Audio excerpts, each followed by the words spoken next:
여러분, 사람이 진실을 마주하면 두려울 게 없다? 뭐가 두렵나? 죽음도 안 두려워, 진짜로. 진실이 없으니까 두려운 거예요, 항상.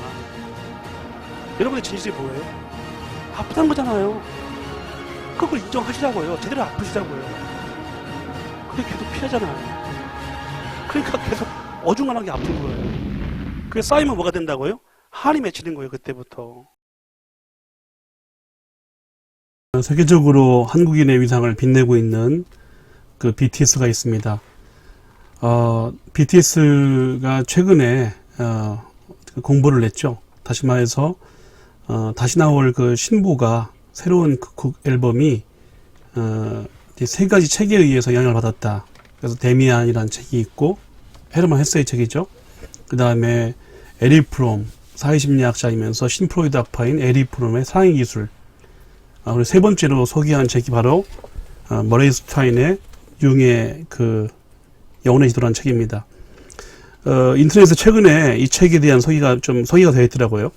근데 좀 아쉬운 게 전문가들이 아니에요. 다 하나같이. 뭐 전문가들만 이 책을 소개해야 된다는 법은 없습니다만, 어쨌든 융을 제가 어쨌건 한 20년을 강의했고 또 20년을 공부를 해왔기 때문에, 물론 저보다 더 공부 많이 하신 분석가들이 많이 계십니다. 그걸 전제하고 말씀드리는 것입니다.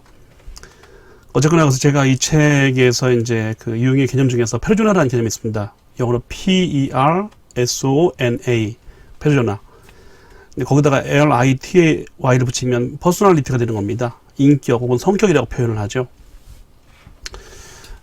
이 책을 여러분들, 저도 이제 오늘 이제 토요일이죠. 예, 토요일인데, 엊그제 이제 금요일 날 서울에서 낙성대에서 융에 대한 강의를 시작했고, 또 그 월요일 날 저녁에 또 서울 남부터미널 근처에 있는 작은 상담실에서 융에 대한 강의를 하려고 지금 준비하고 있습니다.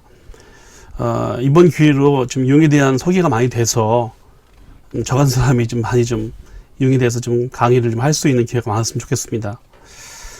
어쨌거나 여러분들, 융이 얘기하는 페르소나라는 뭐냐면 좀 가면입니다. 우리 고대 힐랍에 보게 되면 그리스 사람들의, 우리나라도 마찬가지예요. 탈춤 있잖아요, 탈춤. 그러면 여러분 탈춤을 쓰게 되면 양반탈을 쓰고 또 노비탈을 쓰고 또 각시탈을 쓰고 그러지 않습니까? 그러니까 탈이에요. 저도 여기서 방송 크리에이터라는 어떤 그런 탈을 쓰고, 지금 뭐 탈은 쓰지 않았지만 그 역할을 하면서 지금 방송을 강의하는 거 아니겠습니까? 뭐 집에 가면 전 딸아이 하나 있으니까 아빠라는 가면을 쓰겠지요. 저에 대한 얘기를 자세히 안 드렸는데, 저는 목사이기도 합니다. 근데 목회를 해본 적이 한 번도 없어요. 목사서 받은 지가 20년 넘었는데 대학에서 강의만 하고 살았죠. 그래서 하여튼 교회 가면 목사라는 가면을 씁니다. 뭐 협동 목사. 그리고 대학에서 강의할 때는 이제 뭐 대학 강사 교수님이라는 가면을 쓰겠지요. 또 상담소가 있으니까 상담소니까 또 상담소장이라는 가면을 쓰겠지요. 또 제가 어머니 아버지 만나면 또 아들이라는 가면을 쓰겠지요. 인생이라고 하는 거는 다 가면입니다. 융은 말하기를 우리에게 두 가지 인격이 있다고 했어요. 제1호 인격과 제2호 인격. 제1호 인격은 뭐냐면 저기 페르소나입니다. 가면이에요. 예. 그래서 여러분들, 제가 만약에 돈이 많거나 권력이 셌으면 여러분 부러워할 수 있어요. 와, 대단하다, 이런 식으로. 또 제가 돈이 없거나 되게 이제 좀 뭔가 좀 못돼 보이면, 좀 못하다가라는 느낌이 들게 되면, 에휴, 저 사람 좀 뭐야, 이렇게 비하할 수 있을 것입니다. 그렇죠? 제1호 인격은요, 그렇게 비하하거나 사람들이 동경을 받을 수 있는 인격이 바로 제1호 인격입니다. 하지만 제2호 인격은 뭐냐면 우리 무의식적 인격인데, 이 인격은, 그러니까 제1호 인격은 여러분 나이를 생각하시면 됩니다. 그 나이에 맞는 인격. 제2호 인격은 진화 심리학을 말하면 500만 년의 나이를 지냐고 했어요. 나이가 500만 년이에요. 그리고 기독교를 말하면 하나님의 형상으로서, 이마고 데이로서의 인격입니다. 불교로 말하면 붓다가 될 수 있는 그 불성, 부처의 본성을 가지고 있는 인격이라고 보시면 되겠습니다. 그래서 우리에게는 누구에게나 1호 인격과 2호 인격이 존재한다라고 융은 얘기합니다. 페르소나라고 하는 것은 1호 인격에 해당하는 것입니다. 1호 인격. 근데 여러분들, 페르소나는 필요한 건데, 페르소나가 내가 아니에요. BTS가 무슨 말을 할지 모르겠지만 노래를 통해서 페르소나는 역할입니다. 역할. 사회적인 기능 역할이에요. 제가 좀 이게 강의하려고 이렇게 옷을 입고 있잖아요, 여러분들. 옷을 너무 두껍게 입고 있으면, 물론 겨울이라 춥죠. 하지만 너무 두껍게 입고 강의하면 답답해 보이잖아요. 옷을 벗고 제가 강의하면 그것도 이상하잖아요, 여러분들. 제가 무슨 몸짱도 아닌데. 몸짱이라고 하더라도 그 옷을 벗고 하는 건 참 방송에 문제가 될 수 있지 않겠습니까? 그게 무슨 말이냐면, 그 표준화 일종의 옷 같은 거예요. 예, 필요한 거예요.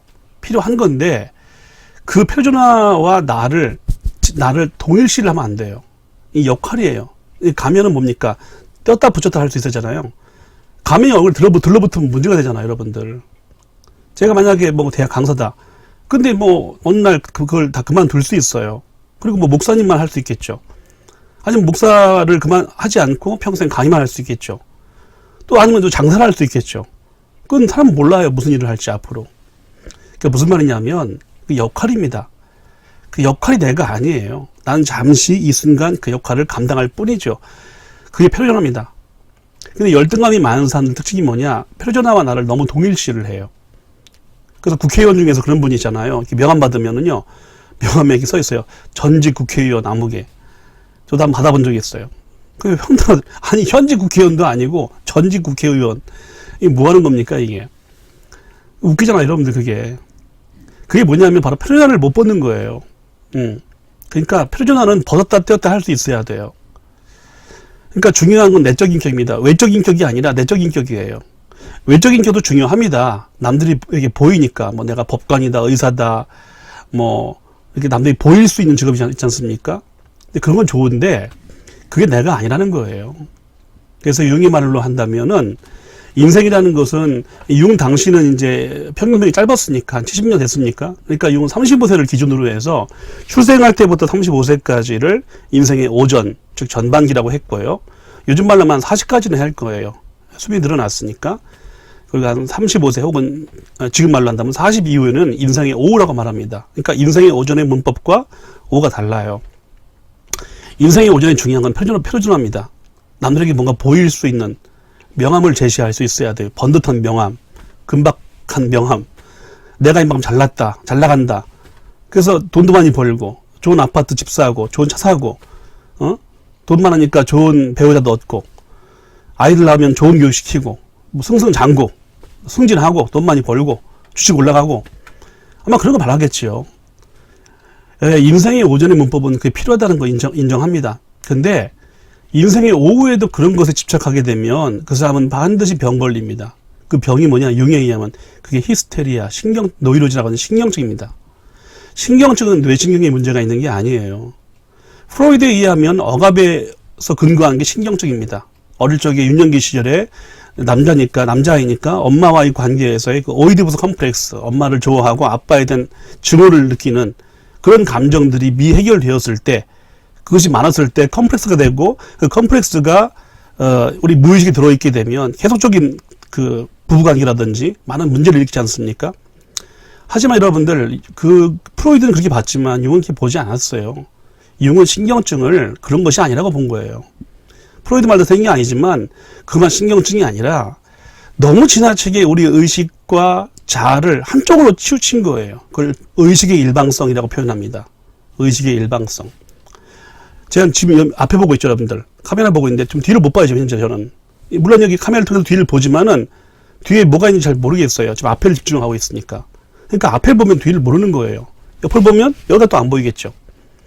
인간의 자아라고 하는 것은 어쩔 수가 없어요. 한쪽밖에 못 봐요. 그게 자아의 운명이고 특징입니다. 그렇기 때문에 우리 자아라고 하는 것은 전체를 볼 수가 없어요. 그럼 어떻게 됩니까? 전체를 볼 수 있도록 노력을 해야 됩니다. 그러려면 내가 어느 쪽으로 치우쳐 있는지를 알아야겠죠. 이게 중요한 부분인 것 같아요. 그래서 내 속에 있는 표준화가 무엇인지를 인식하는 게 중요합니다. 그리고 융에 의하면 내 무의식에 들어가게 되면 두 가지가 크게 보여요. 첫째가 컴플렉스, 두 번째가 그림자, 원형입니다. 예. 그래서 그런 것들, 내가 원치 않는 나의 어떤 문제들을 이렇게 직면을 하고, 그것까지만 직면해도 굉장한 수준이죠, 여러분들. 여러분들, 뭐 이건 제가 다른 주제니까 제가 길게 말씀 못 드리겠지만, 누굴 미워한다는 거는요, 투사의 문제예요, 투사. 그림자의 문제예요. 예. 다시 말해서 우리가 이만큼 미워할 거를 이만큼 미워해요. 이만큼만 미워할 걸 이만큼만 미워해야 되는데 왜 이만큼 미워할까요? 그 이만큼은 대체 어디서 온 거예요? 그거를 융은 말하기를 투사됐다고 투사. 내 속에 있는 것이 투사된 거예요. 뻥튀기가 돼버린 거예요. 그러니까 투사되는 것을 그치게 되면 미워할 게 없죠. 오늘 BTS 얘기하다가 여기까지 왔는데, 뭐 융의 영혼의 지도를 얘기하려면은 그 지도의 목적은 결과적으로는 개성화입니다. 개성화는 인디비듀에이션인데, 영어는 이는 부정사고요. 디바인이라는 말, 영어 디바인은 구분한다는 의미입니다. 나눈다, 거룩하다, 신성하다, 그런 걸 포함하는데, 다시 말해서 쉽게 말하면 분열되지 않는 인격, 하나의 인격, 전체성으로서의 인격을 말하는 것입니다. 융에 의하면 전체성을 이룬, 즉 개성화를 이룬 이 사람은 인류 역사에서 붓다와 예수배는 없어요. 우리 모든 뭐냐? 개성화 과정, 그 개성화의 길로 가고 있는 겁니다. 이 개성화의 과정을 유명한 책의 이름으로 표현한 거지, 스카펫 박사의 아직도 가야 할 길입니다. 그러니까 인생이란 뭐냐? 인생이라고 하는 것은 자기 실현, 진정한 참자기가 되기 위해서 거의자기가 아니라, 페르소나에 둘러싸인 자기가 아니라 참자기가 되기 위해서 나가는 게 인생이라는 거예요, 융은. 근데 그것을 위해서는 내면을 돌아보고 내면의 무의식의 음성을 듣고 무의식에 들어있는 여러 가지 중요한 원형들, 뭐 그림자 원형, 또 컴플렉스, 또 아니머스, 뭐 이런 것들을 우리가 좀 더 우리 자아와 의식에 동화시키고 의식화시킬 때에 우리가 개성화에 가까울 수 있다. 융은 그 얘기를 하고 있는 것입니다. 그래서 여러분들 BTS가 어떤 제목을 가지고 또 어떤 그런 배경음악을 가지고 이렇게 앨범을 만들지 모르겠습니다만, 아마 분명히 이 책을 가지고 얘기한다면은 제가 이야기한 그런 틀, 프레임에서 그렇게 벗어나지는 않을 겁니다. 예.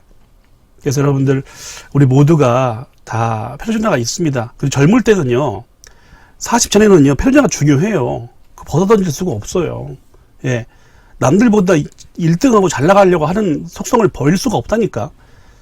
하지만 여러분들, 이건 알아두세요. 페르소나는 내가 아닙니다. 역할이에요. 가면은 뗐다 붙였다 할 수 있어야지, 가면이 나라고 생각하면 안 돼요.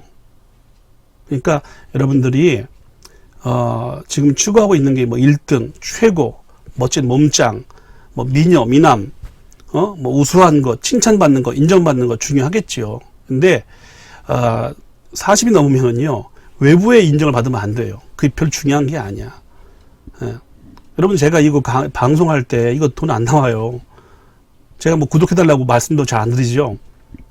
계좌번호도 좀 올려볼까 하는 마음도 들어요. 근데 안 하잖아요, 제가. 왜냐하면 저는요, 이 영상은 그냥 제가 만드는 거예요. 그래서 아직도 뭐 500명이 안 되지만, 물론 500명도 안 된 인원을 가지고 방송하는 게 프로그램은 아닙니다만, 여러분들이 이런 강의를 통해서 뭔가 유익함이 있다면 저는 그것이 보람입니다. 왜냐하면 저는 좋은 영향력을 퍼뜨리는 게 제 목적이기 때문에 아마 그렇게 된다면 저는 거기에 만족합니다. 나중에 1000명이 되면 광고비 들어오는 것이고, 안 되면 다 할 수 없는 것이고, 예.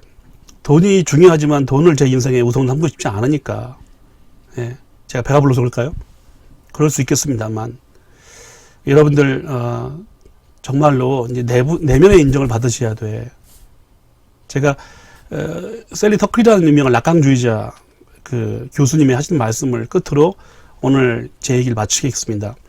그분이 말씀하기를, 프로이드와 융이 최고의 정신분석가면서 심리치료사인데 그들에게 그런 자격을 누가 줬을까 이렇게 물어봅니다. 누가 프로이드 융에게 최고의 심리치료사 정신분석가 자격증을 주었을까? 프로이드 이후로는 줬죠. 누가 슈퍼비전을 해서 주고 했는데 그 두 사람에게는 그런 걸 준 사람이 없잖아요. 그러면 왜 그들이 최고의 심리치료사면서 분석가일까요? 터클은 말합니다. 프로이드와 융의 무의식이 프로이드와 융이 말을 하는 거예요. You are good enough. 너 그 정도면 됐다. 라고 할 때 너는, 그러니까 무의식이 이렇게 말을 할 때 너는 세계 최고의 심리치료사다. 세계 최고의 분석가가 이미 된 것이다. 야, 이거 멋진 말을 했습니다. 그러니까 여러분들, 우리 무의식이 우리 자아에게 말을 하는 거예요. 너 그 정도면 됐어. 융을 공부해서 좋은 건 하나입니다. 무의식의 실체를 인정하고 그 무의식이 보내는 신호가 꿈이라는 거, 또 백일몽이라는 거, 이런 것들을 굉장히 중시하는 겁니다.